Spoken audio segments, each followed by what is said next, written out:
characters long, which may not seem like much, but those 140 characters can be used in a very, very destructive way towards other people. You can also share pictures, and again, if somebody posts a picture that somebody else may not want online, that can be a major issue. High Five was an app, or was a website that was basically similar to Facebook and MySpace, where it was a profile that you could post status updates, post pictures, and connect with other people.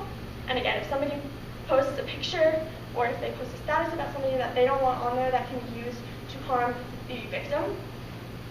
Bebo was a website that had taken over AIM, which was the website that I had been on. So they made it more into a social media rather than just instant messaging. You could have a profile for yourself. You could post pictures and connect with other people. And again, if these pictures were used in a negative way, or if somebody posted status about somebody or directly messaged them in a mean-spirited way, these could be used in a very harmful way. So in 2015, some of the social media websites are similar, such as Facebook and Twitter. Those are still top social media that are used today. There was another website that has recently come about known as Tumblr, and Tumblr is a blog sharing website, which you create a blog and you can connect with other people, you can follow other blogs, and people can anonymously ask you questions about your blog or make comments on your blog. And this anonymous aspect, again, is one of the biggest issues with Tumblr, because people can hide behind a nameless icon that they can critique your blog in a mean way that you may not like. Instagram is an app that allows you to upload pictures. And again, if somebody uploads a picture of somebody else that they don't want on there, or if they comment on your picture and says something that is negative towards you, this can be used to cyberbully. Vine is an app that allows you to post 6-second videos that basically play on a loop. And again, if somebody posts a video of somebody else that they don't want on the internet, or if they comment on the other person's Vine in a negative way, these can be used to harm people. And one of the biggest issues with cyberbullying happens on Ask.fm. And Ask.fm is a website where you create a profile and you basically just ask people questions. And these questions can be asked anonymously.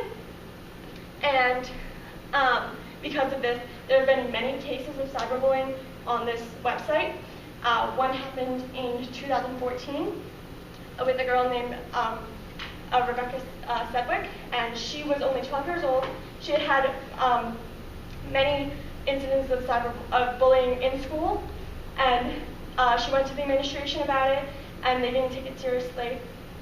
And so the bullying then went to online, and one of the places she was on was Ask.fm. She was also on Instagram, and people were sending her messages, things like, "You aren't dead yet.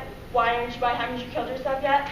So this just, and then she did go on to take her own life, unfortunately. So this helps to show that there is a radical difference between, you can have a case like mine where it was just a little incident of cyberbullying, or you can have something as dramatic as Rebecca's, where it was a big difference, and it just shows the dramatic range that cyberbullying can take on. And now one of the things that I found interesting was that YouTube was not on this list, which I think is a very prevalent social media. And many of you will probably have, you use YouTube every single day, and YouTube can be used they have videos, it's a video sharing website that you can post videos ranging from music videos to makeup tutorials to humorous videos and things like that. And these videos can be used in a very harmful way. I'm personally very involved in the makeup community on YouTube, and I have seen many videos of girls that have posted videos, and people leave comments such as, "You have no talent, why are you on here anymore? I don't want to see any more videos." And so these can be very harmful, and when you get thousands of these messages at a time, and it can be very dramatic for the YouTuber that is taking the time to post these videos to share with other people.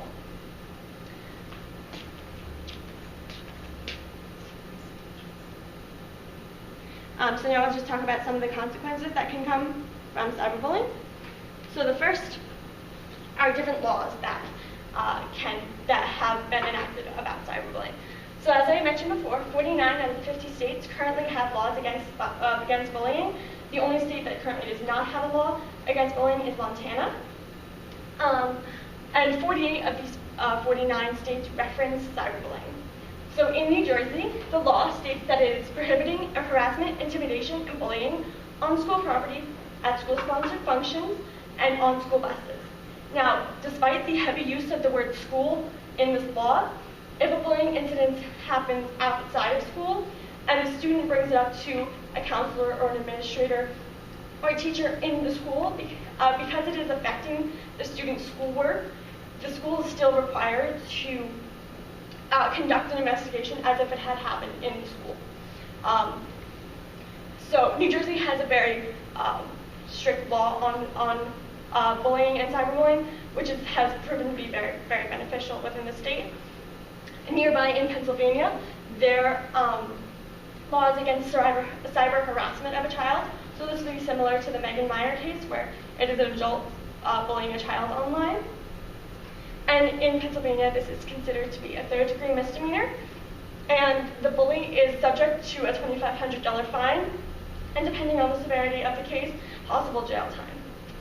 So what many people have found is that the best tactic to go against cyberbullying is not laws, because there are so many cases of cyberbullying that happen that it's very hard to keep track of these laws, or of these cases, and not every case can be brought into a legal system. But the best tactic has been proven is to make it taboo but legal. So the laws against it would be removed. It would just be made taboo by society. So society would basically shun any cases of cyberbullying that happen. So it is not acceptable within society. And if we can make this possible, it would definitely decrease the amount of cyberbullying that happens.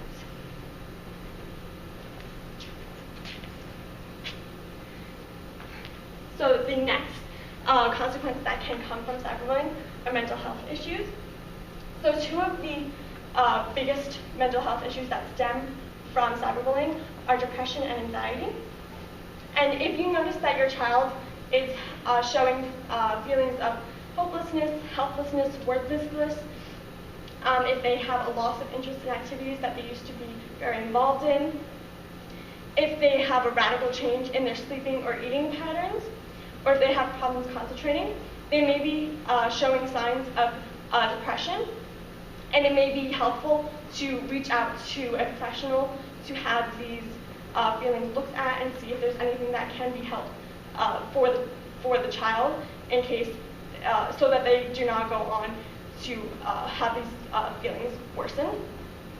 Another mental health issue that often stems from cyberbullying is anxiety. And again, if your child is displaying symptoms of nervousness, constantly having a sense of impending danger, feeling tired or weak all the time, or again, problems concentrating, they may be showing symptoms of anxiety. And again, professional help may be needed. So definitely talk to your child if you notice that these are feelings that are symptoms that they are showing, and talk to them if they need help, if they have any concerns, and things like that.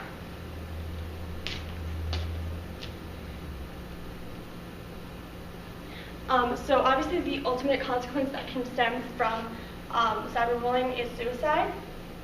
And suicide has become one of the leading causes of death among adolescents. So it just follows car accidents. So obviously this is a very relevant issue. It's car accidents happen all of the time, so if it is just following that, it just shows how much of an issue suicide has become among teenagers.